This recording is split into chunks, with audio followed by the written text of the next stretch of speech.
우리가 왜 살다 보면 이럴 때 있잖아요. 여러분도 그런 거 경험할 때가 있으실 텐데 평소에 평소하고 다르지 않아요. 출근할 때 옷도 똑같이 그대로 입고 나가고 평소처럼 말도 그냥 똑같이 해요.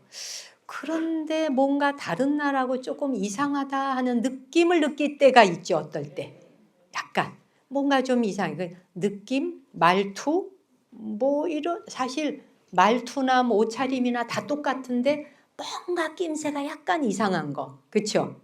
그래서 이제 저녁에 퇴근하고 돌아왔어요.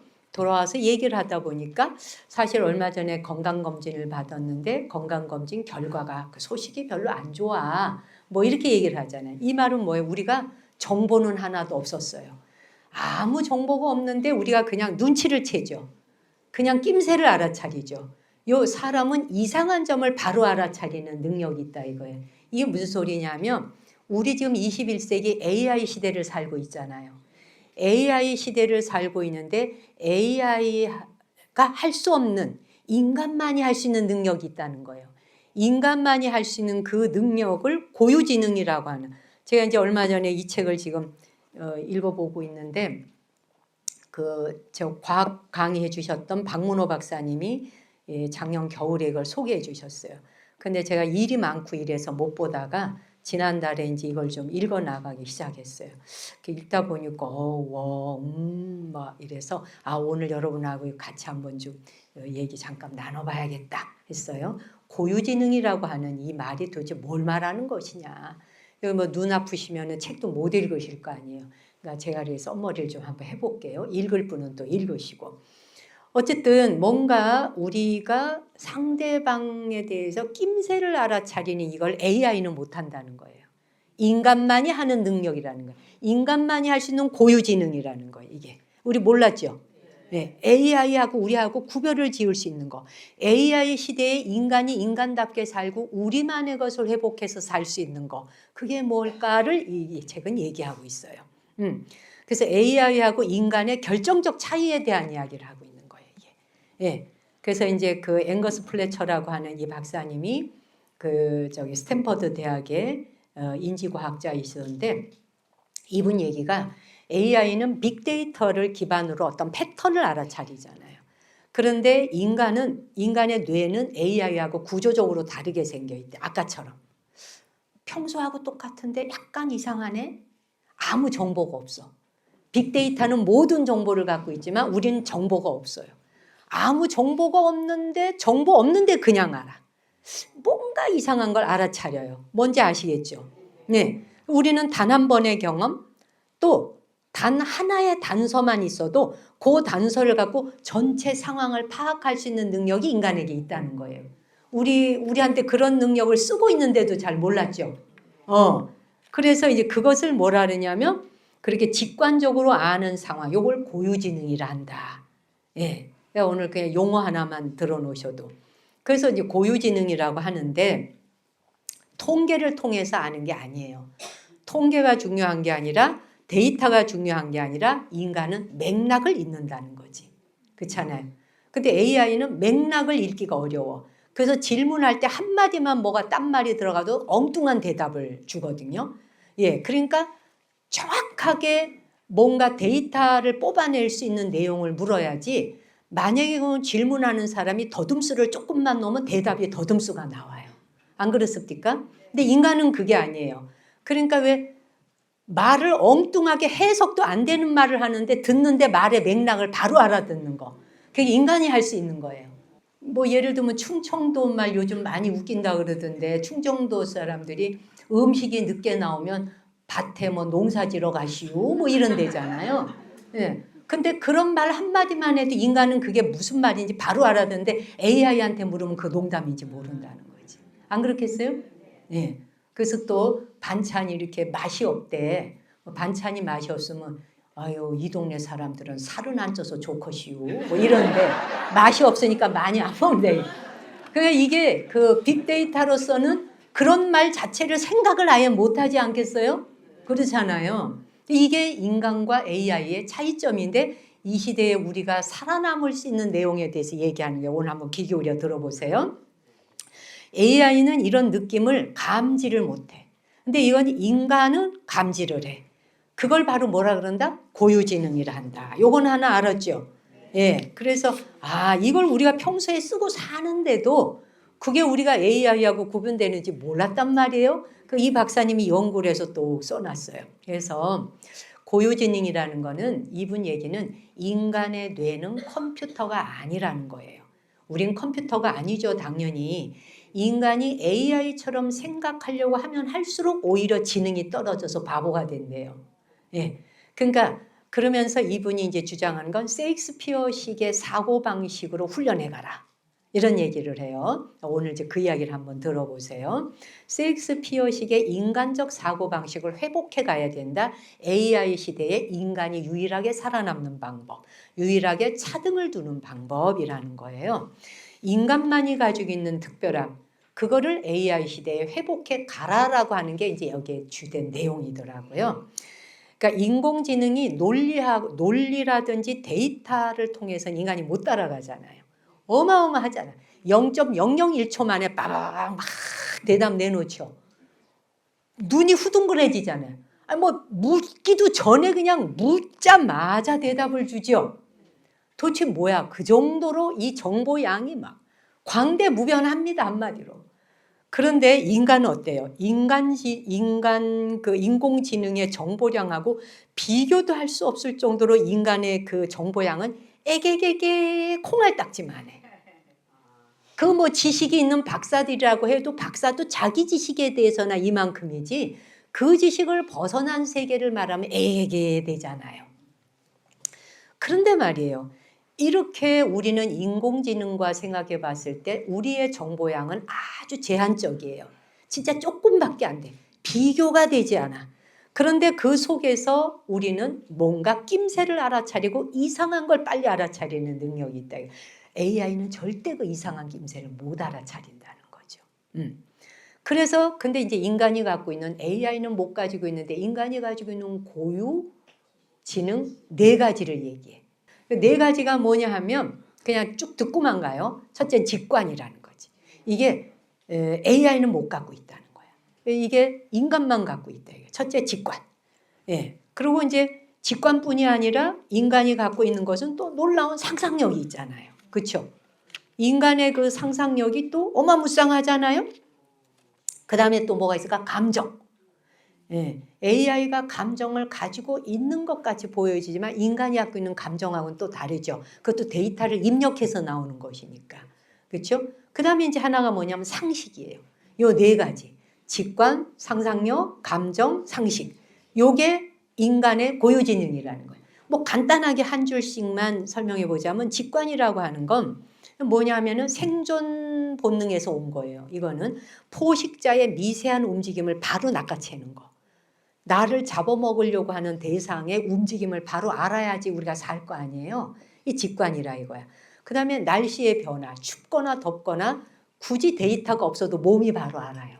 뭘 끼워 입어야 될지, 그렇죠? 뭘 벗어야 될지. 더우면 벗는다, 추우면 입는다. 그렇죠? 이게 전부 직관이라는 거죠. 그 다음에 상상력. 만약 그 옛날에 사냥을 나가서 사냥을 실패한다면 어떻게 될 것인가 상상하죠. 그럼 우리 가족이 다 굶어주고 우리 부족이 다 굶어주고 그 다음에 뭔가 강물이 범람해서 이 마을을 다 덮친다. 그럼 어떻게 될까? 이런 상상을 통해서 시뮬레이션을 미리 걱정해서 미리 대비책을 세우는 능력이 상상력이라는 거예요. 근데 AI는 그런 대비책은 못 세워요. 그래요, 안 그래요? 예. 그 우리가 겨울 되면 김장김치 담잖아요. 굶어 죽을까 봐. 지금은 안 담아도 상관없는데 그때 당시에는 김장만이 우리가 겨울 음식을 먹을 수 있었잖아요. 그렇죠? 그다음 감정은 뭐예요? 두려움이 오는 순간에 빨리 두려움이 오면 도망가 명령 내리죠. 뇌에. 그다음에 분노가 일어나 화가 일어나면 맞서 싸워 이렇게 명령 때리잖아요. 명령을 내리는 이 감정이 바로 인간에겐 있는 거예요. AI는 물어서 질문하지 않는 이상 그 행위를 할 이유가 없죠. 그렇잖아요? 그 다음에 이제 그러니까 생존을 위해서 감정이 굉장히 빠르게 판단해야만 됐다는 겁니다. 그 다음에 이제 상식이라는 건 뭐냐면 이 버섯에는 독이 들어있기 때문에 이 버섯을 먹으면 죽어. 이거를 공동체한테 전달을 해. 그래서 함께 공존해 사는 방법을 공유하는 거예요. 요즘 뭐 여기 인스타그램이나 유튜브 한번 보세요. 전 세계의 정보가 다 안방에서 공유되고 있죠. 심지어 뭐 세탁하는 방법, 패딩은 어떻게 빨아라, 세탁소 안 가고 돈 안 들이고 빤다, 운동화 어떻게 빨아라, 요리할 때 무슨 음식은 어떻게 먹어라, 뭐하고 같이 먹으면 충돌한다. 오만 정보가 다 들어오죠. 80억 인구가 동시다발로 그 정보를 공유하고 있어요. 그렇게 해서 그것이 상식이 돼버리는 거예요. 이것 또한 인간만이 갖고 있는 고유지능이라는 거예요. AI는 질문하여 입력해 넣지 않는 이상은 모르는 거죠. 그래요, 안 그래요? 놀랍죠? 우리가 그렇게 위대했어? 라고 갑자기 생각 들지 않아요? 어쨌든 다른 건 다 빼놓고 직관이라는 거 하나 봅시다. 오케이. 우리 왜 그런 거 있잖아. 정보가 없는데 본능적으로 이상한 점을 발견하는 거, 살면서 우리 그런 거 많이 느끼죠. 이미 경험해요. 그래서 우리 인간은 정보를 수집하는 기기가 아니에요.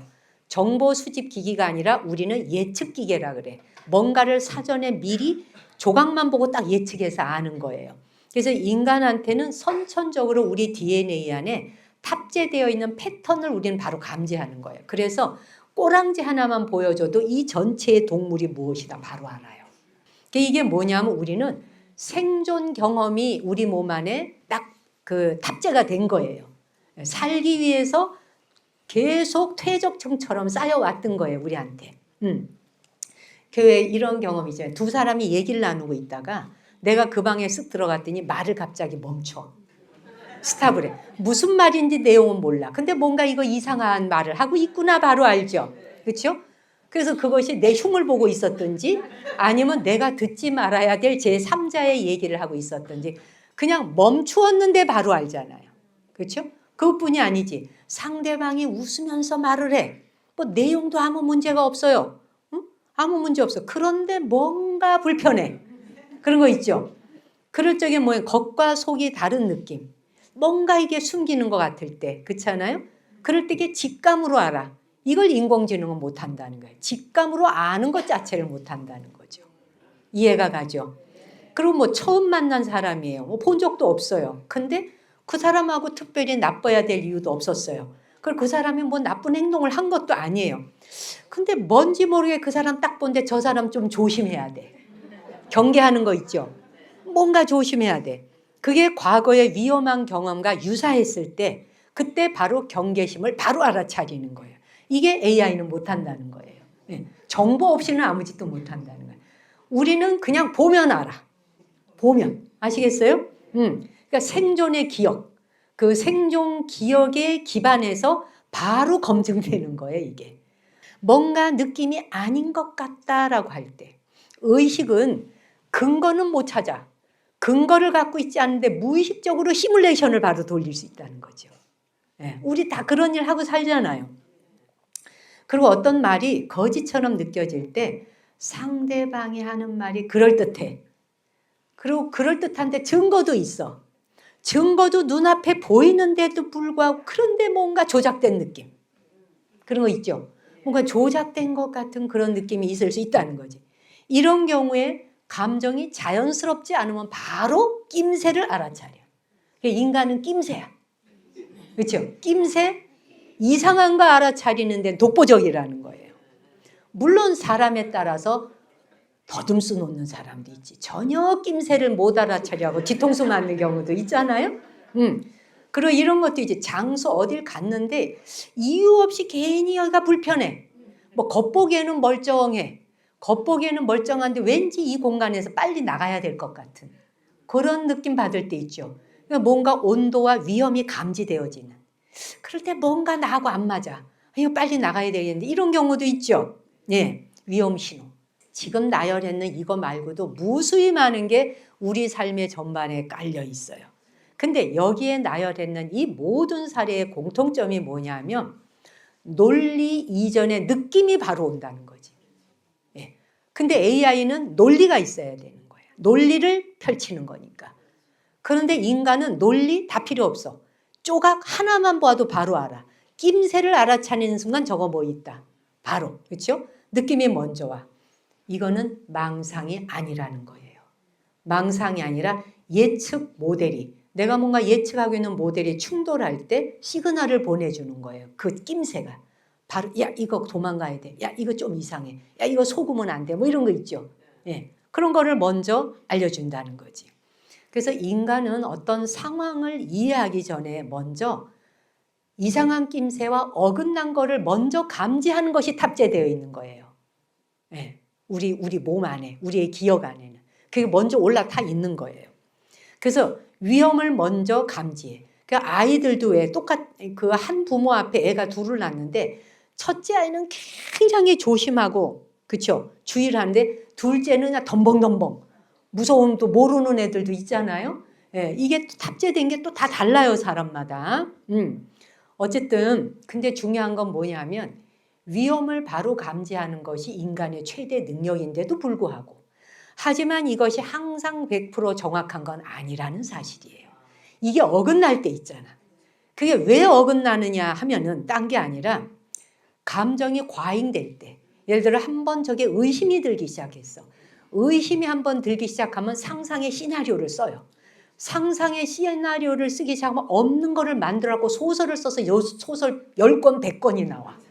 그렇죠? 그러면 그 의심으로 인해서 의심이 맞는 경우도 있지만 아닌 경우도 있거든요. 과도한 경우도 있거든요. 이게 사건을 팍 터뜨리게도 되지 않습니까?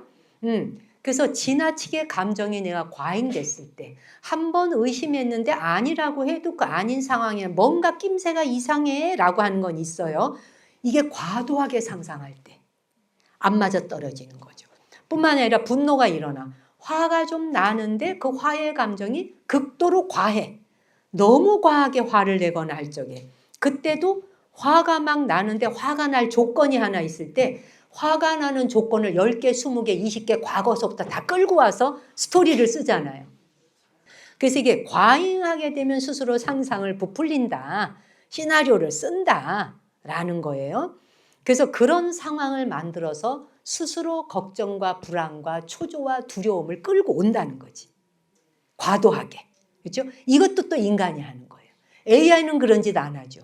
딱 정보대로 데이터대로 딱 하면 되니까 두려울 것도 무서울 것도 없어요. 인간은 죽을까 봐 그냥 미리 탑재했는 것 같고 너무 과도하게 뻥튀기를 한다는 거예요. 그래서 당신이 상상하는 것, 직관으로 온 것이 맞을 수도 있지만 항상 100% 맞지는 않는다는 걸 생각하라는 거예요. 그런데 이것도 훈련해야 된다는 거예요. 훈련해서 정교하게 다듬으라는 거예요. 이분 얘기는. 그러니까 뭐냐면 가장 좋은 태도는 자신의 느낌이 떠오를 때 느낌을 무시해서도 안 되지만 너무 맹신하지도 말라는 거예요. 그래서 중도의 절충선. 중도는 절충선은 아니죠. 정확하게 아는 판단. 그 능력을 키워야 되는 거잖아요.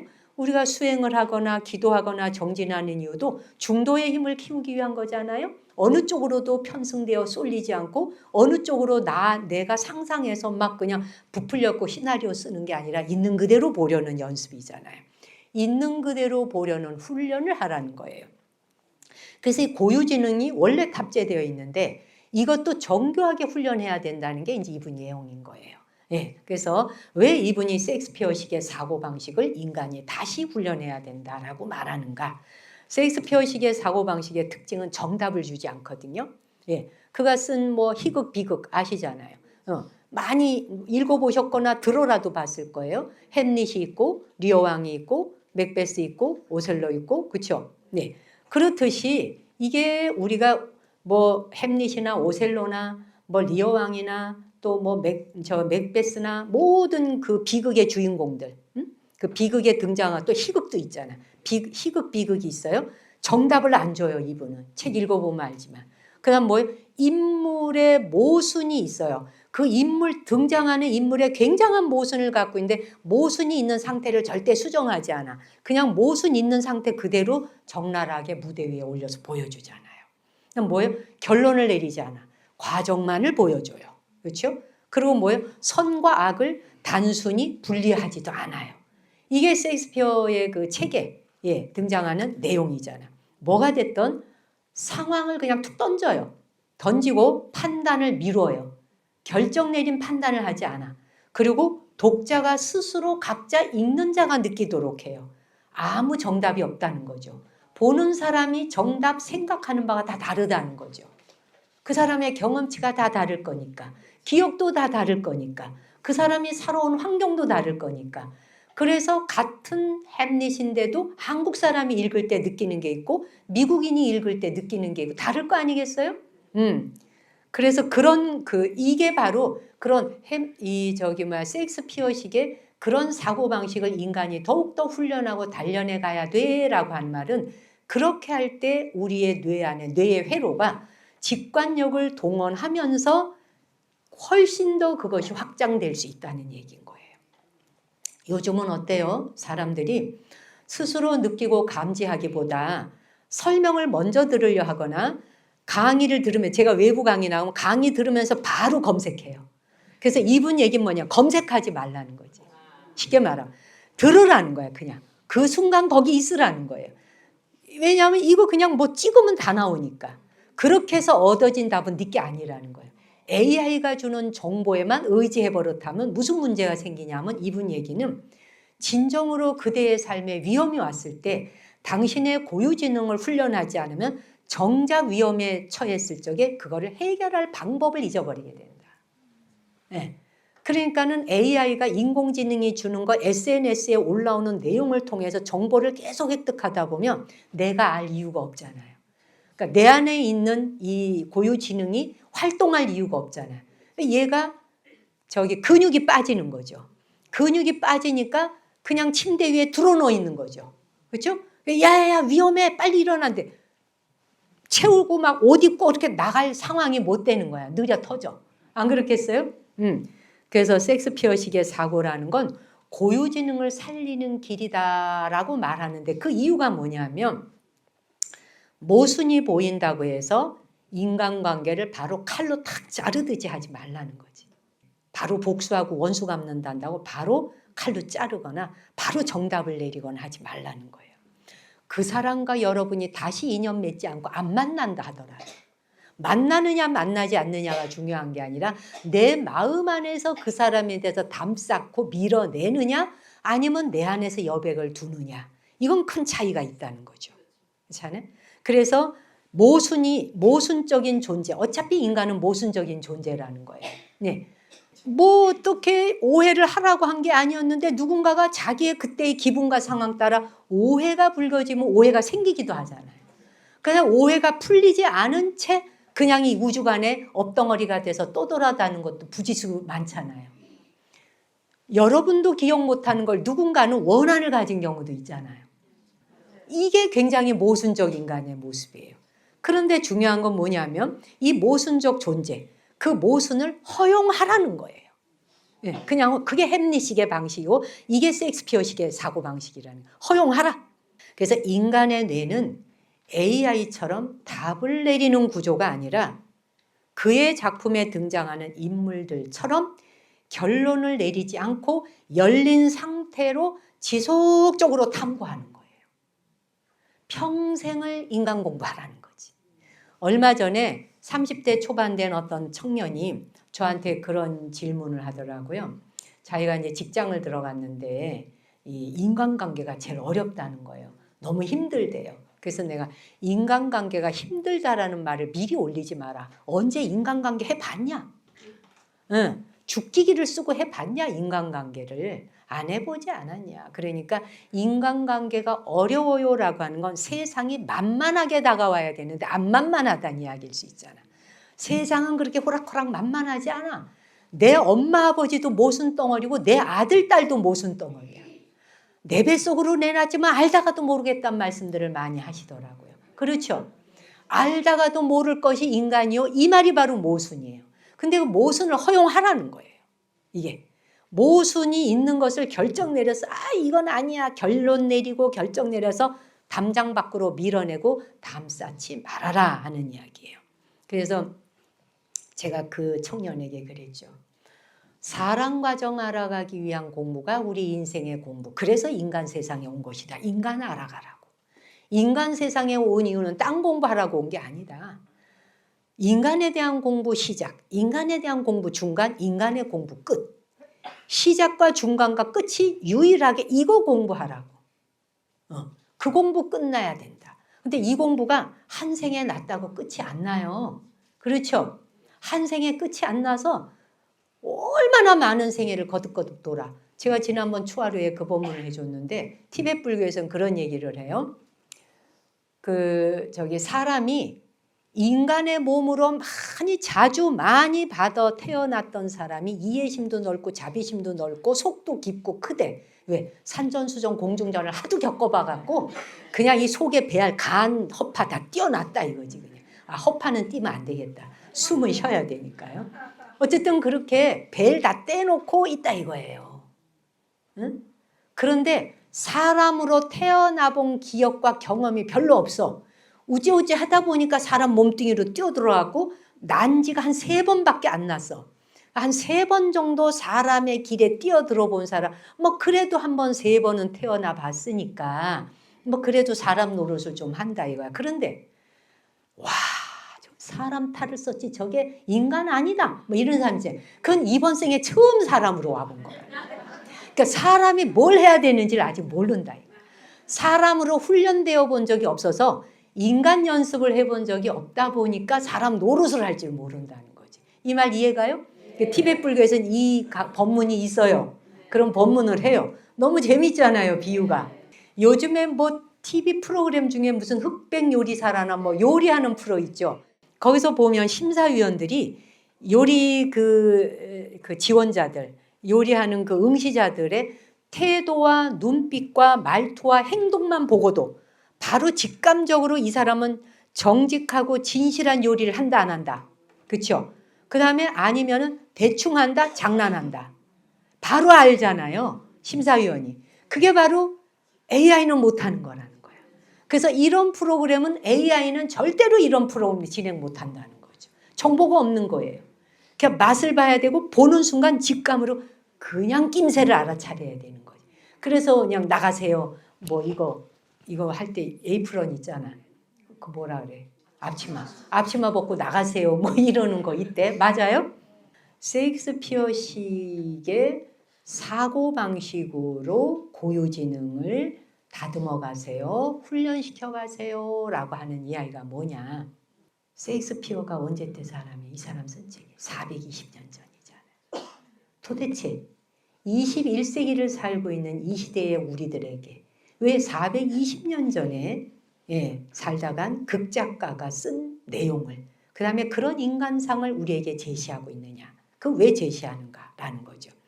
그의 작품들을 보면 인간 심리의 모순, 예측 불가능, 복잡함 이런 것들을 아주 탁월하게 포착하고 있잖아요. 그렇죠? AI가 가장 어려워하는 게 뭐냐? 모순의 공존이래요. 이거냐 저거냐 흑백이라야 돼. 근데 모순이 엉겨붙어 갖고 있는 거를 AI는 가려낼 방법이 없다는 거지. 이걸 인간은 판단하는 게 아니라 인간이 이거를 고유 능력을 다듬어 가야 그래야 이게 뭐냐 부처 공부해야 이 소리예요.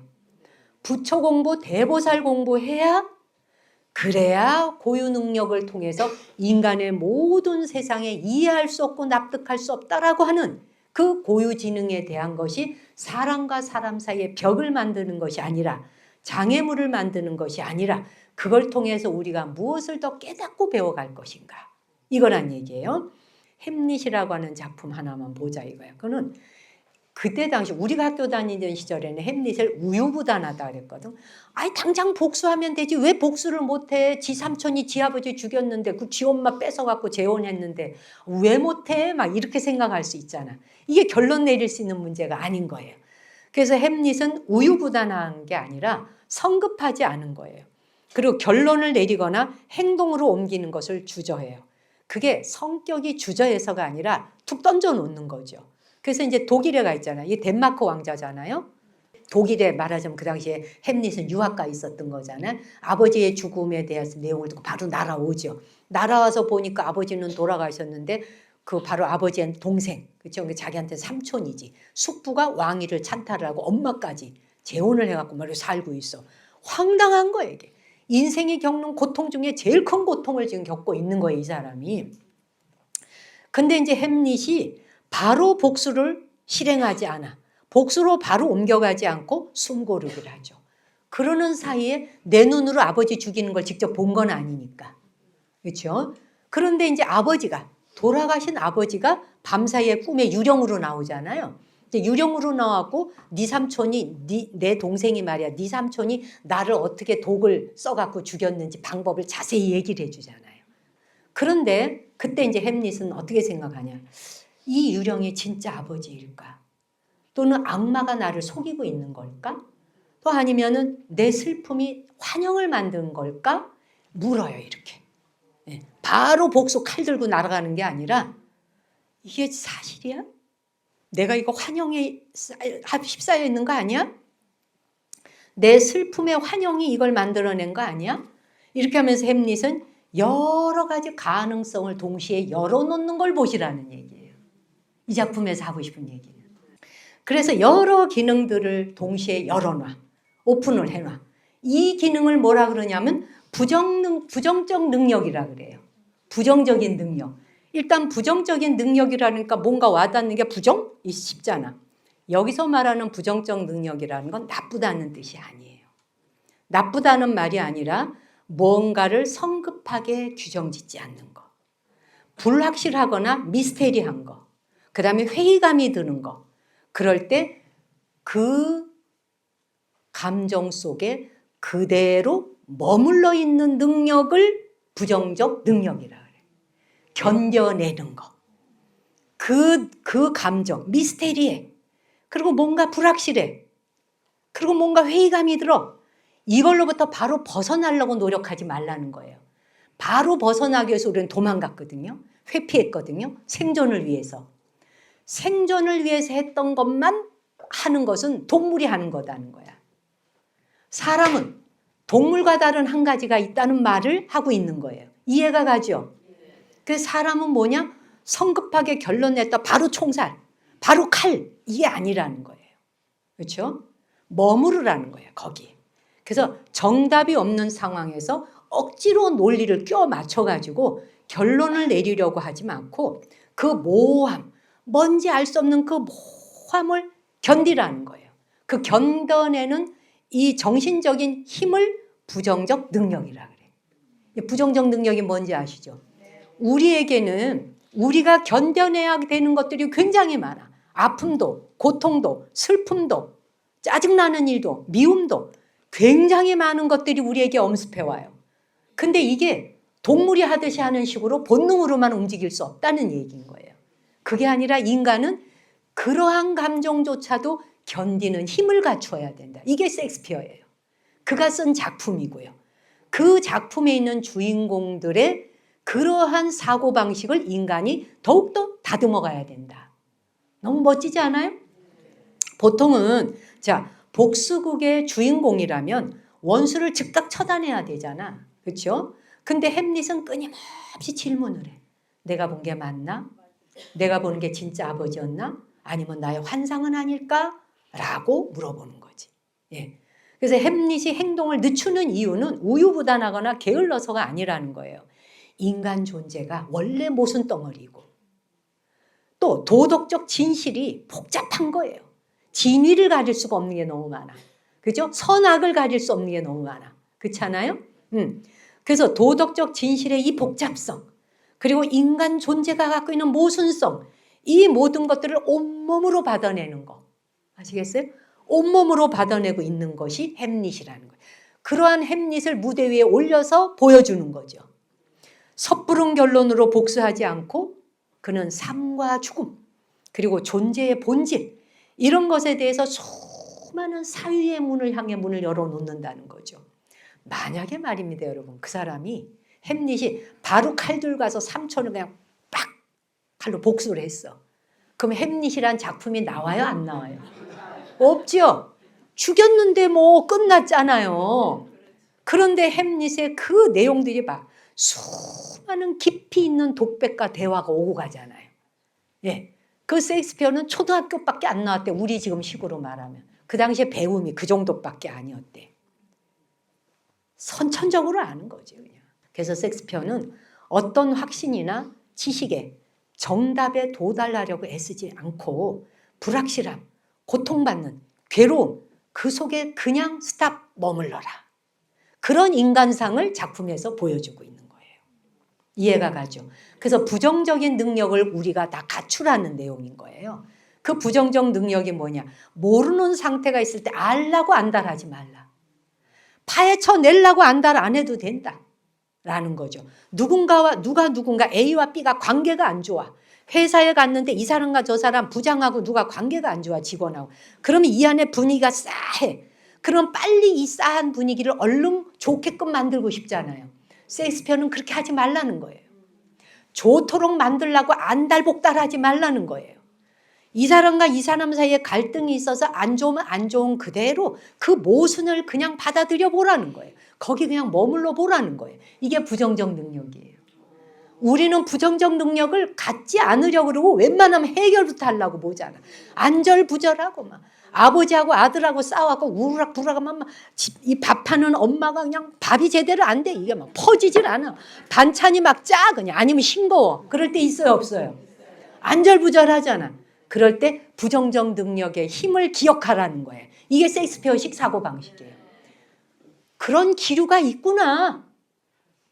시간이 가면 또 흐르겠지. 재행이 무상이니까. 그렇죠?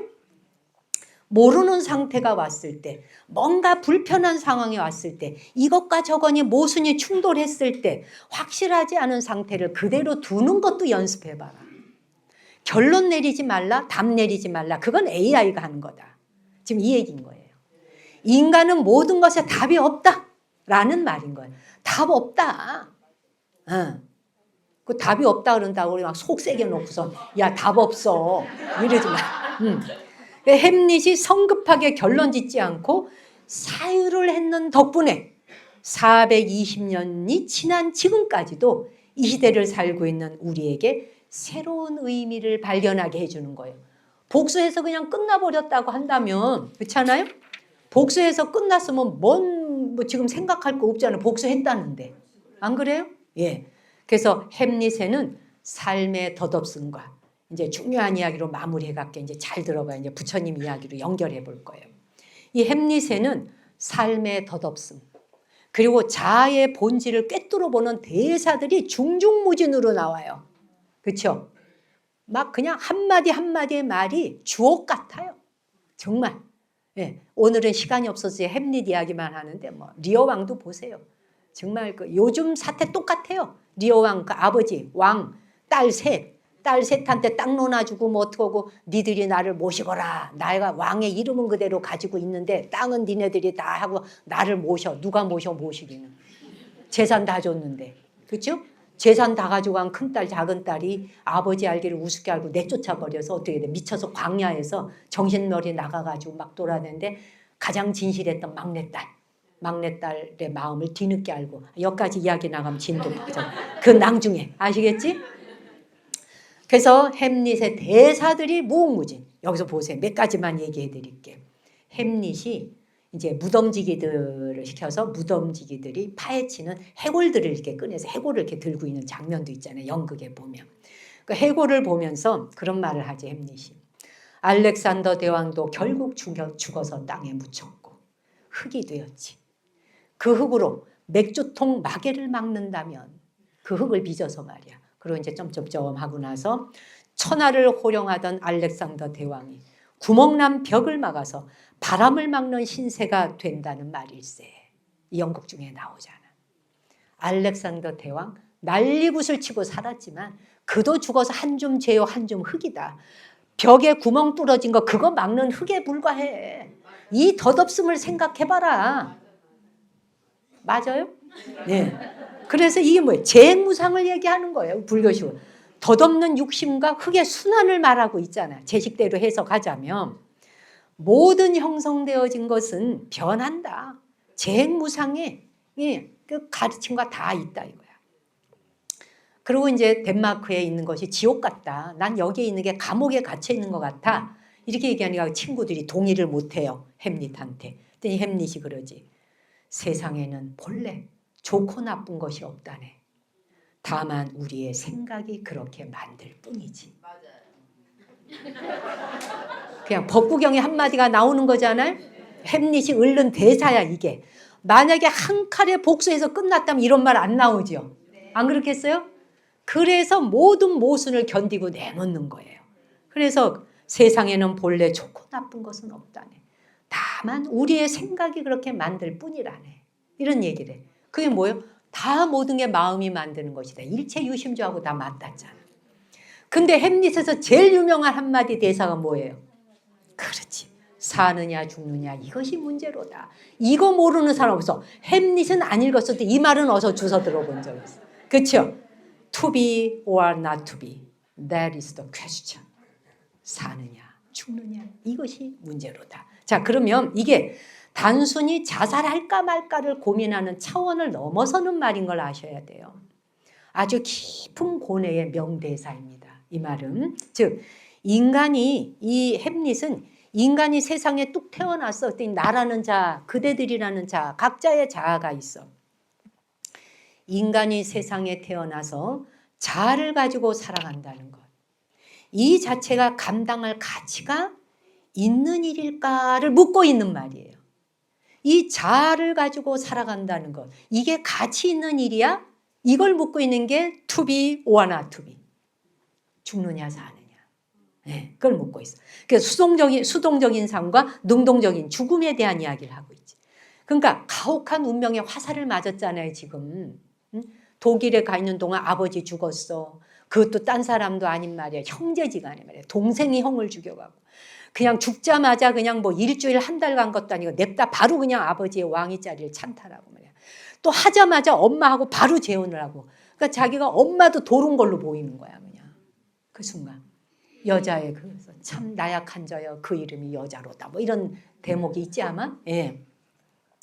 그런 가혹한 운명의 화살을 맞았는데 그런데도 불구하고 내가 굴욕적으로 비겁하게 모르는 척하고 내 명 길게 살기 위해서 그래 어떡하겠어 그냥 살아야지 이렇게 내가 굴욕적으로 비겁하게 살 것을 선택할 것이냐 to be. 예. 또 아니면 죽음이라는 마침표를 찍음으로써 내 고통을 끝내주는 주체적 선택을 할 것이냐 to be or not to be.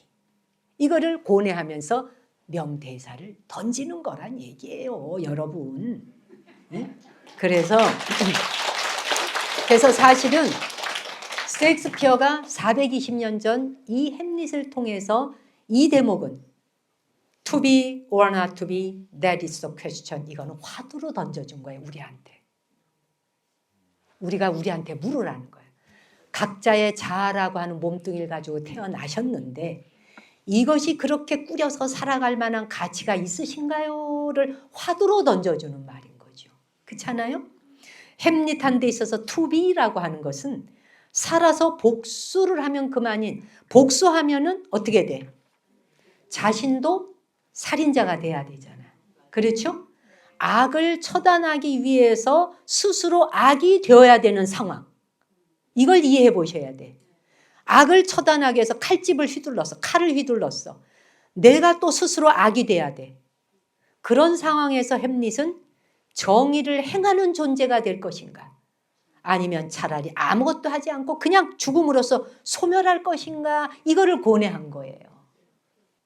그래서 이제 물론 젊은 청년들이나 아이들이 이런 내용을 읽으면 여기까지 이해하기는 어렵지만 그래도 읽고 고전은 자꾸 읽으면 이런 걸 유추해 봐야 되는 그게 고유지능이고 그게 인간이 AI하고 다른 거라는 거지. 그래서 햄릿이 당장 죽음을 선택하지 못하는 이유가 또 있어요. 죽을 수도 있었는데 자살할 수도 있었는데 너무 괴로워서. 근데 죽음 이후가 너무 불확실한 거야. 네, 자기가 생각. 그러면서 그런 말을 하잖아.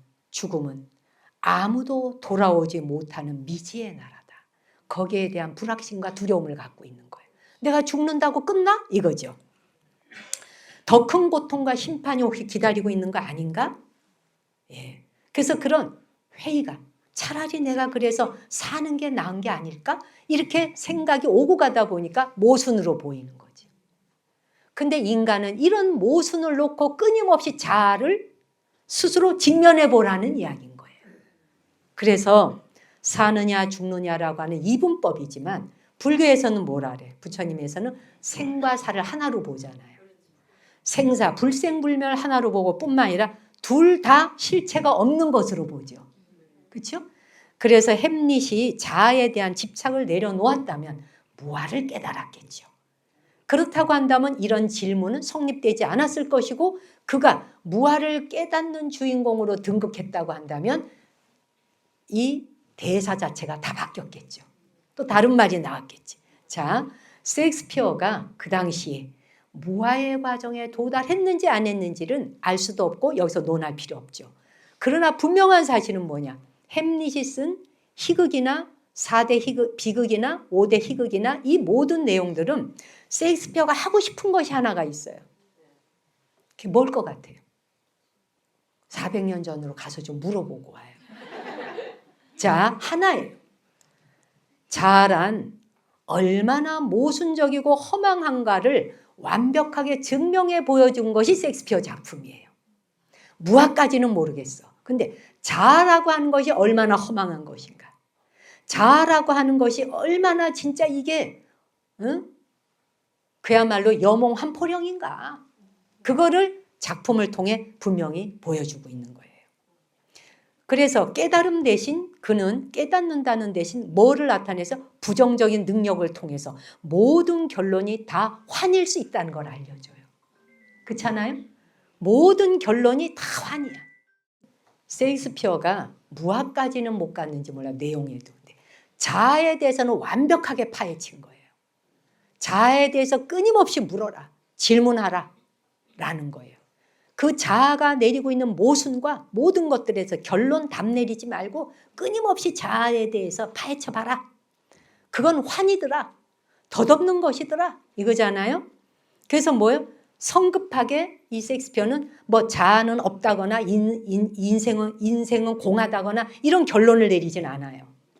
다만 인간이 자아가 있다고 믿기 때문에 겪어야 되는 고통들, 그 고통에 대한 것은 무대 위에 올려놓고 보자 이 말입니다. 그래서 무대 위에 쫙 올려서 모든 한 사람 한 사람 각자의 인물들에게 다 자아를 부여합니다. 그래서 그 자아의 여러 모양을 동시다발로 보여줍니다. 결국은 햄릿의 마지막은 어떻게 돼? 뭐 복수하죠.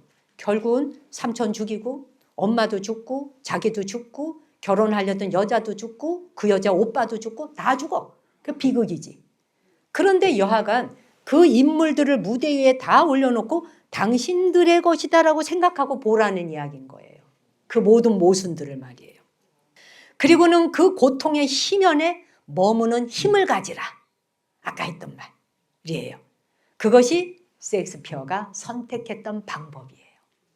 그래서 그 사람이 쓴 작품이 전부 다 자아를 다 하나하나 디테일하게 슬라이스를 하면서 보여주는 작품이다. 이것만 아시면 돼. 이해가 가요? 그러니까 불교식으로 말하자면 여몽한포령 여로 여겨전. 자아라고 하는 것은 뭐와 같아? 환이요, 물거품이요, 무지개요, 이슬 같고 번개 같다.